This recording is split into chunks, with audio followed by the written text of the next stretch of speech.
দেশ বরণ্য অনেক আলেমের মধ্যে খালেদা জিয়ার জানাজা পড়ানোর জন্য বেছে নেওয়া হয়েছে মুফতি আব্দুল মালেক সাহেবকে। তারেক রহমানের সিদ্ধান্তের পর আব্দুল মালেক সাহেবকে অনুরোধ করা হলে তিনিও দ্বিতীয়বার না ভেবেই সায় দেন। খালেদা জিয়ার জানাজা পড়িয়ে আলোচনায় আসলেও আব্দুল মালেক সাহেবকে ভালো করে চিনে না দেশের অনেক মানুষ। তবে মুসলিম বিশ্বে তার গ্রহণযোগ্যতা আকাশচুম্বী। সাধারণ পোশাক আশাকের মাঝে লুকিয়ে আছে তার জ্ঞানের সম্ভার। বর্তমানে জাতীয় মসজিদ বাইতুল মোকাররমের খতিব হিসাবে দায়িত্ব পালন করছেন তিনি। এমনি তিনি এই দায়িত্ব অর্জন করেননি। ইসলামী আইন বিশেষজ্ঞ হিসাবে বিশেষ করে হাদিস শাস্ত্র সহ বিভিন্ন বিষয়ে গবেষণামূলক কর্মকাণ্ডের জন্য তিনি পুরো মুসলিম বিশ্বে সুপরিচিত। তার রচিত বই আল মাদখাল ইলা উলুমিল হাদিস শরীফ বিভিন্ন দেশে হাদিস শাস্ত্রে পাঠ্য বই। মুসলিম বিশ্বের প্রখ্যাত আলেম আব্দুর রশিদ নোমানী, তাকি ওসমানী, স্বনামধন্য মাদ্রাসা মারকাজুদ্দাওয়াহ আল ইসলামিয়া সহ প্রতিষ্ঠাতা আব্দুল মালেক। বর্তমানে প্রতিষ্ঠানটির শিক্ষা সচিব ও উচ্চতর হাদিস বিভাগের প্রধানও তিনি। বাংলাদেশের কওমি মাদ্রাসা শিক্ষা কমিশনের সদস্য তিনি। এছাড়াও ভারতের ইসলামিয়া ফিকাহ একাডেমির সদস্য তিনি। হাদিস শাস্ত্রের উপর তার অত্যন্ত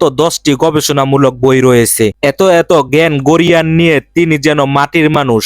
প্রচন্ড বিনয়ী ও শান্ত মেজাজ তাকে আরো গ্রহণযোগ্য করেছে। সাধারণ স্যান্ডেল পরে মাথা নিচু করে হাঁটাই তার সরলতার প্রমাণ দেয়। মুফতি আব্দুল মালেক সাহেব 1969 সালে 29 আগস্ট কুমিল্লা জেলা লাকসাম উপজেলা সরাসপুরে জন্মগ্রহণ করেন। 5 ভাই বোনের মধ্যে তিনি দ্বিতীয়। তার বাবা শামসুল হক একজন আলেম ছিলেন। পরিবারে কোরআন ও প্রাথমিক শিক্ষা অর্জনের পর তিনি চাঁদপুরের খিরিহারা কওমি মাদ্রাসায় মিশকাত জামাত পর্যন্ত পড়াশোনা করেন। 1988 সালে তিনি পাকিস্তানের জামিয়া উলুমুল ইসলামিয়া দাওরায়ে হাদিস সম্পূর্ণ করেন। এরপর তিনি এই মাদ্রাসায় উচ্চতর হাদিস বিভাগে ভর্তি হয়ে 3 বছর আব্দুর রশিদ নোমানীর তত্ত্বাবধানে হাদিস অধ্যয়ন করেন। 1992 সালে তিনি দারুল উলুম করাচিতে ভর্তি হয়ে 2 বছর তাকি ওসমানীর তত্ত্বাবধানে উচ্চতর ফিকাহ ও ফতুয়া অধ্যয়ন করেন। 1995 সালে তিনি সৌদি আরবে গিয়ে আব্দুল ফাত্তাহ আবু গুদ্দারের তত্ত্বাবধানে 1997 সাল পর্যন্ত প্রায় 2.5 বছর হাদিস শাস্ত্র সহ অন্যান্য গবেষণামূলক কাজের গবেষণা সহযোগী হিসাবে কাজ করেন।